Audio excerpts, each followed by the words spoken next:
Husain bin Ali lahir pada tahun ke-6 Hijriah atau sekitar 626 Masehi di kota Madinah, sebuah kota yang saat itu menjadi pusat cahaya Islam. Ia lahir di dalam keluarga yang begitu mulia dari ayah bernama Ali bin Abi Thalib yang merupakan sepupu Nabi Muhammad dan juga menantu beliau, serta dari ibu bernama Fatimah, putri tercinta Nabi Muhammad. Dari garis nasabnya, Husain adalah cucu langsung Nabi Muhammad yang sejak lahir sudah dipenuhi dengan doa, kasih sayang, dan keberkahan. Kehadiran bayi kecil ini disambut dengan penuh kebahagiaan. Nabi Muhammad sendiri turun langsung menyambutnya, memberi nama Husain, serta memperlihatkan rasa cintanya yang begitu mendalam. Sejak masa kanak-kanaknya, Husain hidup dekat dengan Nabi Muhammad. Seringkali Nabi menggendongnya di atas bahu, menciumnya, bahkan membiarkannya bermain di punggung ketika beliau sedang sujud dalam salat. Nabi sering mengatakan bahwa Hasan dan Husain adalah pemimpin pemuda surga. Kata-kata itu bukan hanya doa, tetapi juga penegasan tentang kedudukan mereka yang sangat istimewa. Masa kecil Husain adalah masa yang penuh dengan kehangatan, kedekatan dengan wahyu, dan keteladanan langsung dari sang kakek. Ia tumbuh di lingkungan keluarga yang sangat bersih, yang setiap hari melihat dan mendengar cahaya Al-Quran yang dibacakan oleh Nabi Muhammad. Husain kecil juga dikenal sebagai anak yang lembut, penuh kasih, namun memiliki keberanian sejak dini. Dari ayahnya, ia belajar ilmu dan hikmah. Dari ibunya, ia belajar kelembutan dan kesabaran. Dan dari kakeknya ia belajar ketakwaan serta keberanian untuk selalu berpihak pada kebenaran. Ia tumbuh dalam suasana masyarakat Madinah yang sedang berkembang, di mana Islam menyebar dengan cepat dan menjadi pusat peradaban baru. Namun, kebahagiaan itu tidak berlangsung lama. Nabi Muhammad wafat ketika Husain masih muda. Kehilangan ini menjadi pukulan besar baginya. Husain sangat dekat dengan kakeknya, dan wafatnya Nabi meninggalkan luka yang dalam di hatinya. Setelah itu, Husain banyak berada di sisi ayahnya, Ali bin Abi Thalib, yang menjadi tempatnya belajar dan menimba pengalaman hidup. Ketika Ali diangkat menjadi khalifah keempat, Husain ikut menyaksikan masa-masa penuh gejolak dalam sejarah umat Islam. Ia melihat bagaimana ayahnya menghadapi berbagai fitnah, perpecahan, dan peperangan besar. Perang Jamal dan Perang Siffin adalah peristiwa yang membekas dalam ingatan Husain. Ia melihat sendiri bagaimana politik bisa memecah belah umat, bagaimana hawa nafsu kekuasaan bisa merusak persatuan. Dari pengalaman ini, ia belajar arti keberanian, arti keteguhan, dan arti kesetiaan pada kebenaran meski menghadapi risiko besar. Setelah wafatnya Ali bin Abi Thalib, kepemimpinan berpindah ke tangan saudaranya, Hasan bin Ali. Husain menunjukkan kesetiaan penuh kepada saudaranya. Ia mendukung Hasan dalam setiap langkah, meski akhirnya Hasan memilih untuk berdamai dengan Muawiyah demi menjaga darah kaum muslimin agar tidak tumpah lebih banyak. Keputusan itu mungkin menyakitkan bagi sebagian orang, tetapi Husain menghormatinya dan tetap berdiri di sisi saudaranya. Selama masa itu, ia menjalani kehidupan yang tenang, lebih banyak menekuni ilmu dan ibadah, meski tetap mengamati perkembangan politik dengan hati-hati. Ketika Hasan wafat, Husain menjadi tokoh utama keluarga Nabi. Banyak orang memandangnya sebagai teladan, seorang cucu Nabi yang penuh ketakwaan, keberanian, dan ilmu. Ia dikenal dengan akhlaknya yang lembut, kepeduliannya terhadap kaum miskin, serta kecintaannya pada ibadah. Namun, di balik kelembutannya, Husain juga memiliki ketegasan luar biasa. Ia tidak pernah mau berkompromi dengan kebatilan. Masa ujian terberat datang setelah wafatnya Muawiyah. Yazid, putra Muawiyah, naik menjadi khalifah. Yazid segera menuntut baiat dari Husain, sebuah tanda pengakuan dan legitimasi terhadap kepemimpinannya. Namun, Husain menolak. Baginya, kepemimpinan Yazid tidak mencerminkan keadilan, tidak membawa nilai-nilai Islam, melainkan hanya kelanjutan dari kekuasaan yang mengutamakan dunia dan kelaliman.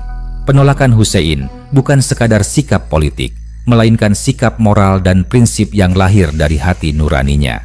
Penolakan ini membuat Hussein berada dalam posisi yang sulit. Di satu sisi, ia tidak ingin melihat perpecahan umat Islam semakin besar. Namun di sisi lain, ia tidak bisa memberikan legitimasi pada pemimpin yang menurutnya tidak layak. Situasi menjadi semakin panas ketika surat-surat dari penduduk Kufah datang kepadanya. Mereka memintanya datang ke Kufah, menjanjikan dukungan dan bersumpah setia untuk melawannya bersama-sama melawan kekuasaan Yazid. Dengan niat memperbaiki keadaan, Hussein berangkat bersama keluarganya dan sejumlah kecil pengikut setia menuju Kufah. Namun, perjalanan ini ternyata menjadi jalan menuju tragedi besar.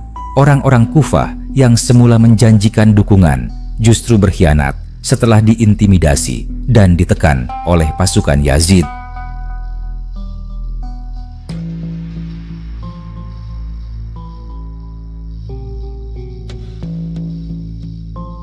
Hussein dan rombongannya tidak pernah mencapai dukungan yang diharapkan. Mereka justru dihadang dan dicegat di padang Karbala. Di Karbala, pasukan Yazid mengepung Hussein dan pengikutnya. Hari-hari yang mereka lalui penuh penderitaan. Mereka dilarang mengambil air dari sungai Eufrat yang berada dekat dengan tempat itu. Anak-anak kecil kehausan, wanita-wanita menangis karena lapar dan haus, sementara pasukan Hussein semakin sedikit jumlahnya.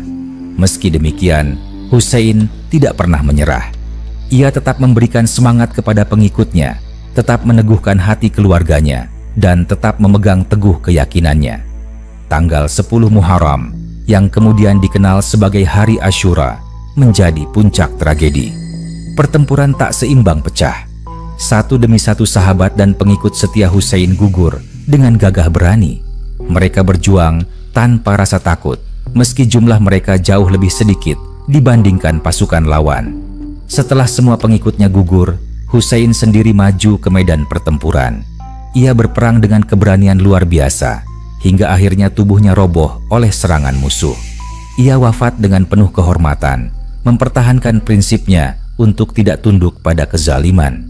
Kematian Hussein di Karbala adalah sebuah tragedi besar yang mengguncang dunia Islam.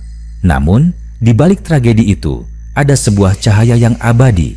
Darahnya yang tertumpah menjadi simbol perlawanan terhadap penindasan. Keberaniannya menjadi teladan untuk selalu berpegang pada kebenaran, meski harus menghadapi maut.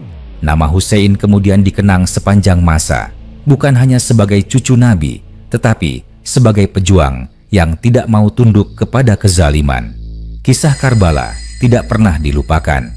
Setiap tahun, jutaan orang mengenang pengorbanan Hussein bukan sekadar sebagai sebuah peristiwa sejarah, tetapi sebagai pelajaran moral yang hidup. Ia mengajarkan bahwa kebenaran tidak bisa dibeli dengan kekuasaan, bahwa keadilan harus ditegakkan meski harus membayar dengan nyawa, dan bahwa kehormatan sejati ada dalam keteguhan untuk tidak menyerah pada kebatilan. Hussein bin Ali hidup dalam kenangan umat Islam sebagai simbol keberanian dan pengorbanan. Kisah hidupnya mengajarkan bahwa perjalanan menuju kebenaran seringkali penuh penderitaan, tetapi pada akhirnya akan menjadi cahaya yang tak pernah padam. Dari Madinah tempat ia dilahirkan, dari rumah Nabi tempat ia tumbuh, hingga Karbala tempat ia gugur, seluruh jejak hidupnya adalah rangkaian kisah perjuangan yang abadi. Setelah peristiwa tragis di Karbala, tubuh Hussein yang penuh luka tidak dibiarkan dengan hormat oleh lawannya. Ia diperlakukan dengan cara yang menyakitkan hati, sebuah perlakuan yang jauh dari nilai-nilai kemanusiaan. Kepala Hussein dipenggal dan dibawa kepada penguasa, sementara keluarganya yang masih hidup, terutama para perempuan dan anak-anak, ditawan dan digiring dalam keadaan penuh penderitaan. Tangisan anak-anak yang kehausan, jeritan hati para perempuan yang kehilangan ayah, suami, dan saudara, semua menjadi bagian dari luka besar yang membekas di hati umat Islam hingga kini. Namun, meskipun tubuhnya gugur, ruh perjuangan Hussein tidak pernah mati. Justru dari tragedi Karbala itu, api, semangat keadilan dan kebenaran menyala semakin terang. Orang-orang mulai sadar akan arti pengorbanan cucu Nabi Muhammad ini. Mereka melihat betapa seorang Husain lebih memilih mati terhormat daripada hidup dalam kehinaan dengan tunduk pada pemimpin yang zalim.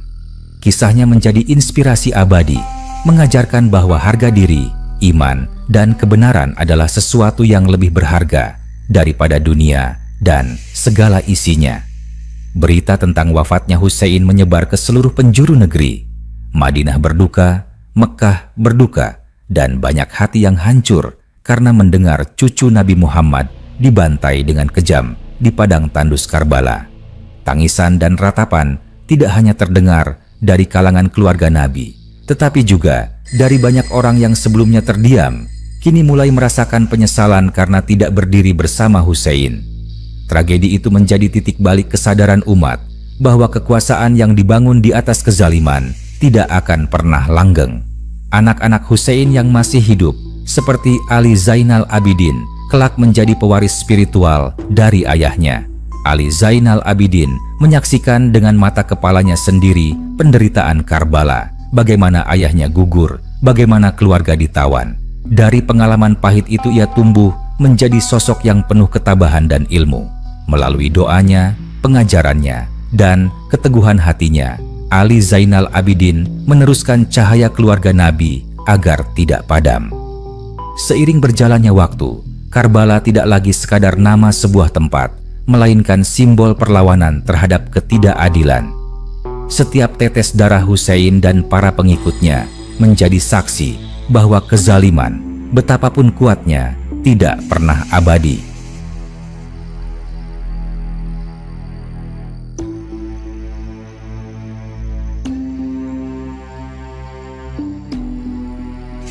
Kisah itu juga menjadi pengingat bahwa jalan kebenaran seringkali sepi, penuh rintangan, dan bahkan berakhir dengan pengorbanan. Tetapi justru karena itu nilainya begitu tinggi di mata Allah dan di mata manusia yang berakal jernih. Bayangkan padang Karbala yang tandus, matahari yang menyengat, debu yang berterbangan, dan suara derap kuda pasukan Yazid yang mengelilingi rombongan kecil Husain. Di tengah suasana itu, Husain tetap tegak berdiri, wajahnya memancarkan keberanian meski ia tahu ajal sudah di depan mata. Kata-katanya sebelum gugur menggema sepanjang masa, bahwa ia tidak akan tunduk, tidak akan menyerah, dan tidak akan memberikan baiat kepada pemimpin zalim. Sikap itu bukan sekadar perlawanan fisik, melainkan sebuah pernyataan moral yang abadi. Tragedi Karbala juga menunjukkan betapa nilai-nilai keluarga begitu dijunjung tinggi oleh Husain. Ia tidak hanya membawa dirinya ke medan ujian, tetapi juga membawa keluarga, anak-anak, dan wanita. Karena ia ingin menunjukkan bahwa perjuangan menegakkan kebenaran bukan sekadar urusan pribadi, tetapi sebuah warisan yang harus diketahui dan dikenang oleh generasi setelahnya. Dengan cara itu, sejarah perjuangannya tidak akan hilang ditelan waktu. Hari Asyura kemudian menjadi hari yang penuh makna. Bagi sebagian umat Islam, ia adalah hari duka yang mengenang gugurnya cucu Nabi. Bagi yang lain, ia adalah hari peringatan yang syarat dengan doa, puasa, dan renungan mendalam. Tetapi bagi semua, ia adalah pengingat akan makna pengorbanan dan keberanian.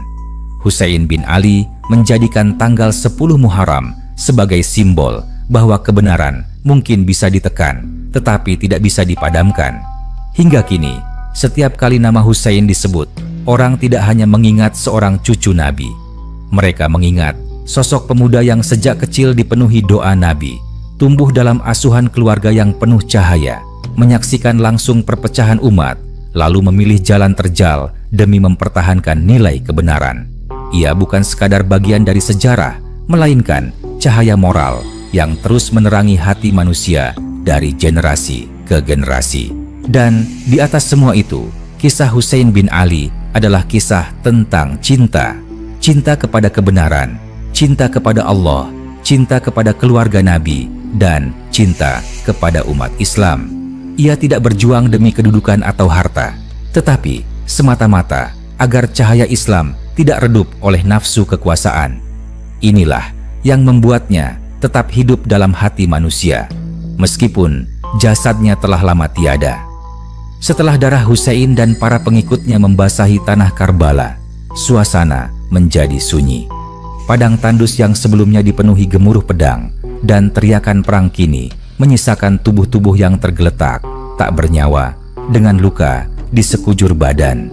Angin gurun berhembus pelan, membawa debu yang menutupi wajah para syuhada. Namun, meski tubuh mereka gugur, jiwa dan semangat mereka tetap hidup. Keluarga Husain yang masih hidup, terutama para perempuan dan anak-anak, dipaksa menyaksikan pemandangan memilukan itu. Mereka melihat ayah, suami, dan saudara mereka terbaring di tanah, sementara pasukan musuh berteriak gembira atas kemenangan yang sesungguhnya bukan kemenangan, melainkan kezaliman yang akan dikenang sepanjang sejarah. Dengan hati hancur, mereka ditawan, diikat, dan digiring menuju Kufah, lalu ke Damaskus. Di antara tawanan itu terdapat Zainab, saudari Husain, yang kelak memainkan peran penting dalam menjaga kisah Karbala tetap hidup. Zainab adalah wanita yang tegar, mewarisi keberanian ayahnya, Ali bin Abi Thalib, dan kelembutan ibunya, Fatimah. Meski penuh duka, ia berdiri di hadapan penguasa dengan kata-kata yang lantang, penuh keyakinan, tanpa rasa takut. Ketika mereka dibawa ke istana Yazid di Damaskus, Zainab menyampaikan pidato yang membuat semua orang terdiam.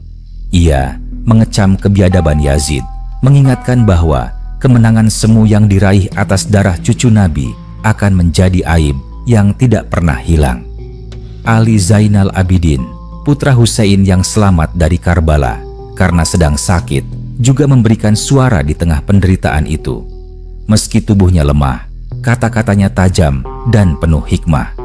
Ia mengingatkan penguasa bahwa dunia ini hanyalah sementara dan bahwa setiap kezaliman akan dibalas oleh Allah. Kehadiran Zainab dan Ali Zainal Abidin memastikan bahwa tragedi Karbala tidak terkubur bersama jasad para syuhada, melainkan tersebar ke seluruh umat melalui lisan dan air mata. Kisah itu pun sampai ke telinga umat di berbagai daerah. Mereka menangis, menyesali diamnya mereka saat Husain meminta pertolongan. Mereka sadar bahwa ketidakberanian mereka untuk membela cucu Nabi telah mengakibatkan tragedi besar.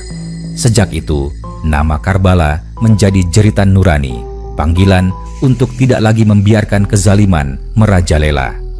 Bagi umat Islam, tragedi Karbala menjadi pelajaran yang dalam. Ia menunjukkan bahwa kebenaran seringkali harus dibayar mahal.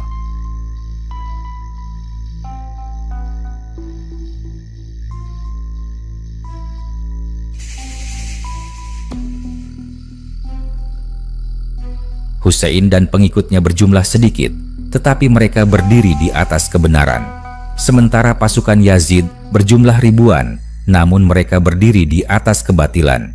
Jumlah bukan ukuran kemenangan sejati, melainkan prinsip dan keteguhan hati. Hingga kini, Karbala terus dikenang. Setiap tahun, jutaan orang dari berbagai penjuru dunia mendatangi makam Husain untuk memperingati pengorbanannya. Mereka berjalan jauh, menempuh perjalanan berhari-hari, bahkan berminggu-minggu, hanya untuk berdiri di hadapan pusaranya, meneteskan air mata, dan menyatakan cinta serta kesetiaan kepada nilai-nilai yang ia perjuangkan. Tidak ada tokoh lain dalam sejarah Islam yang kematiannya dikenang dengan begitu mendalam, dengan tangisan yang tidak pernah kering, selain Husain bin Ali. Tetapi yang paling penting, kisah Husain bukan sekadar tentang ratapan dan tangisan. Ia adalah tentang kekuatan moral. Ia adalah seruan abadi bahwa umat manusia tidak boleh menyerah kepada penguasa zalim, bahwa keadilan harus diperjuangkan meskipun harus menghadapi kematian. Kisah ini menjadi inspirasi bukan hanya bagi umat Islam, tetapi bagi seluruh umat manusia. Bayangkan, seorang cucu Nabi yang sejak kecil dipeluk penuh kasih, yang tumbuh di bawah naungan wahyu, akhirnya harus wafat dengan cara yang begitu tragis. Tetapi justru disitulah kemuliaannya. Ia wafat sebagai syahid, sebagai pejuang, sebagai simbol perlawanan terhadap ketidakadilan. Namanya kini disejajarkan dengan nilai-nilai agung, keberanian, pengorbanan, dan keteguhan hati. Karbala juga mengajarkan kita arti keluarga. Husain tidak berjuang sendirian. Ia membawa keluarganya agar dunia tahu bahwa perjuangan menegakkan kebenaran bukan hanya urusan seorang laki-laki dengan pedang, melainkan urusan sebuah generasi yang diwariskan kepada generasi berikutnya.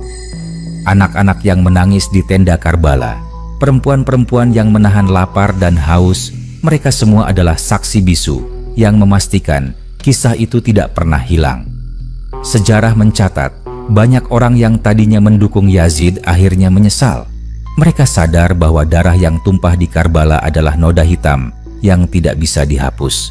Dari penyesalan itu, lahirlah gerakan-gerakan perlawanan di kemudian hari. Semua itu berakar dari satu peristiwa, keberanian seorang cucu Nabi untuk berkata tidak kepada kezaliman.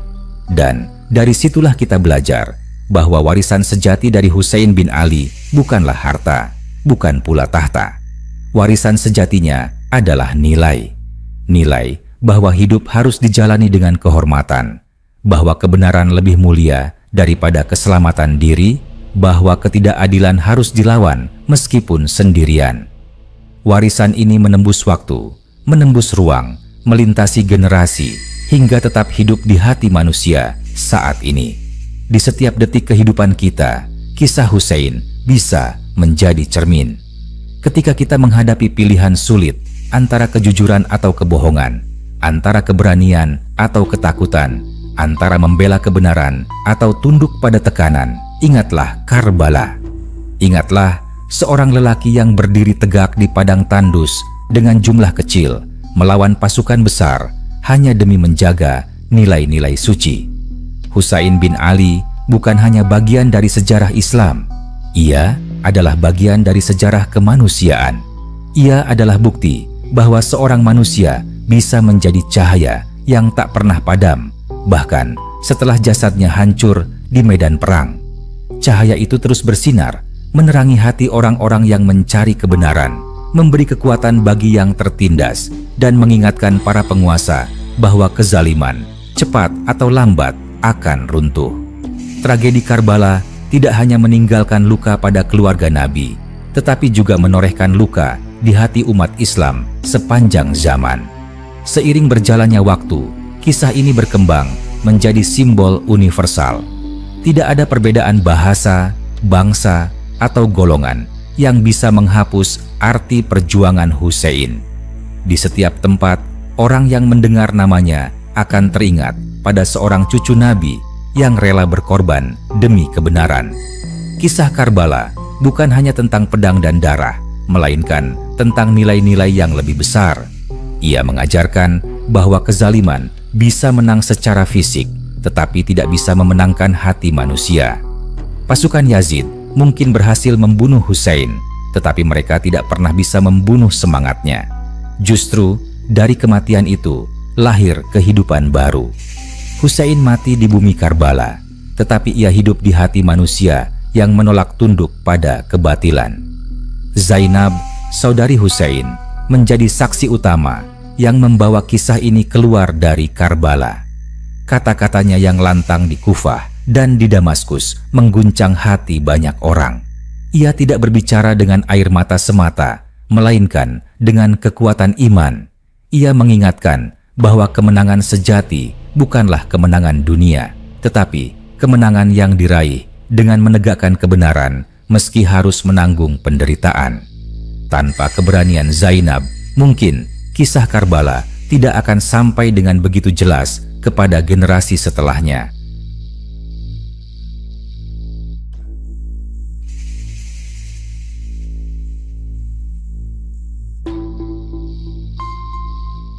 Bayangkan suasana ketika para tawanan keluarga Nabi digiring melewati jalan-jalan Kufah. Orang-orang berkerumun, ada yang menatap dengan penasaran, ada yang menundukkan kepala dengan rasa malu, ada pula yang menangis karena merasa bersalah. Mereka melihat perempuan dan anak-anak dari keluarga Nabi dalam keadaan lemah, tanpa pelindung, setelah ayah dan saudara mereka gugur di medan perang. Pemandangan itu menjadi cambuk bagi hati mereka, menyalakan kesadaran bahwa mereka telah membiarkan kezaliman menang. Di Damaskus, Yazid yang merasa berkuasa duduk di singgasananya. Tetapi kata-kata Zainab dan Ali Zainal Abidin membuat istananya terasa rapuh. Ia mungkin memiliki pasukan dan kekuatan, tetapi ia tidak memiliki hati nurani. Kata-kata cucu Nabi mengguncang, mengingatkan bahwa dunia hanyalah tempat sementara, bahwa kekuasaan zalim tidak pernah bertahan lama. Yazid mungkin tertawa hari itu, tetapi sejarah menertawakan namanya selama berabad-abad. Sementara itu, nama Husain justru semakin harum. Dari Madinah hingga Persia, dari Mesir hingga India, bahkan hingga ke negeri-negeri jauh, kisahnya diceritakan, ditangisi, dan dijadikan pelajaran. Ia bukan hanya milik satu kelompok atau golongan, tetapi milik seluruh umat manusia yang merindukan keadilan. Seiring dengan perjalanan waktu, Karbala menjadi tempat ziarah. Orang-orang datang bukan hanya untuk berdoa, tetapi juga untuk mengingatkan diri mereka bahwa hidup ini harus dijalani dengan prinsip. Mereka berjalan kaki bermil-mil, bahkan berhari-hari, hanya untuk merasakan kedekatan dengan sosok yang pernah berkata tidak kepada kekuasaan zalim. Setiap langkah mereka adalah kesaksian bahwa cinta kepada Husain adalah cinta kepada nilai kebenaran. Kisah Husain juga menjadi cermin bagi kehidupan kita hari ini. Di tengah dunia yang penuh godaan, di mana kebenaran sering dibungkam oleh kekuasaan, di mana keadilan sering dikalahkan oleh uang dan kedudukan, nama Husain hadir sebagai pengingat. Ia mengajarkan bahwa manusia sejati adalah mereka yang berani menolak kebatilan, meskipun semua orang tunduk kepadanya. Ia mengajarkan bahwa lebih baik mati bermartabat daripada hidup dalam kehinaan. Tragedi Karbala memberi kita pelajaran abadi bahwa jumlah bukanlah segalanya. Husain hanya bersama puluhan orang, sementara musuhnya ribuan. Namun hingga kini, nama Husain harum, dikenang, dan dicintai, sedangkan nama para pembunuhnya dilupakan, bahkan dicaci. Sejarah membuktikan bahwa kekuatan moral lebih abadi daripada kekuatan fisik. Maka, ketika kita mendengar nama Husain bin Ali, jangan hanya mengingat sebuah tragedi. Ingatlah sebuah cahaya. Ingatlah seorang pemuda yang lahir di rumah Nabi, yang dipeluk penuh kasih sejak kecil, yang tumbuh dengan ilmu, iman, dan keberanian. Ingatlah seorang manusia yang rela mengorbankan dirinya demi nilai yang lebih besar daripada hidupnya sendiri. Ingatlah cucu Nabi yang di padang Karbala membuktikan bahwa kebenaran tidak pernah kalah, meski tubuh bisa tumbang. Hari ini, ribuan tahun setelah tragedi itu, air mata masih jatuh ketika nama Husain disebut. Tangisan itu bukan sekadar ratapan, melainkan cinta, hormat, dan rasa kagum. Husain telah menjadi milik seluruh hati yang merindukan keadilan.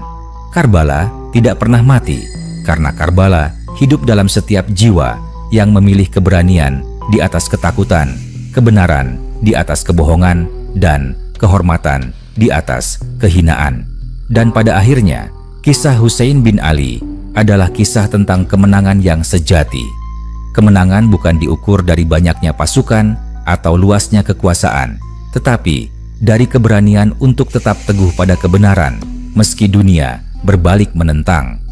Itulah mengapa hingga hari ini umat manusia masih berkata dengan penuh cinta, "Salam untukmu, wahai Husain. Engkau telah hidup dengan kemuliaan, engkau telah gugur dengan kehormatan, dan engkau akan dikenang dengan cinta sepanjang masa." Bayangkan, di padang tandus Karbala, ketika debu berterbangan diterpa angin gurun, seorang lelaki berdiri tegak meski tubuhnya telah dipenuhi luka. Ia tahu ajalnya dekat, ia tahu pasukannya telah gugur, ia tahu keluarganya menangis di tenda-tenda kecil, namun ia tidak gentar. Dengan tatapan penuh keyakinan, ia memandang langit dan menyerahkan seluruh jiwa raganya kepada Sang Pencipta. Ia adalah Husain bin Ali, cucu Nabi Muhammad yang memilih mati bermartabat daripada hidup dalam kehinaan. Di seberang, ribuan pasukan musuh menyaksikan pemandangan itu. Mereka mungkin mengira telah menang, tetapi sesungguhnya mereka menyaksikan lahirnya sebuah keabadian. Karena dari detik itu, nama Husain tidak pernah padam. Ia gugur di bumi Karbala, tetapi ia bangkit dalam hati manusia sepanjang zaman. Keluarganya yang ditawan dengan derai air mata membawa kisah itu keluar dari Karbala. Kata-kata Zainab menggema di Kufah dan Damaskus, mengoyak hati yang sebelumnya beku. Tangisan anak-anak kecil yang kehausan menjadi suara yang tidak pernah bisa dibungkam.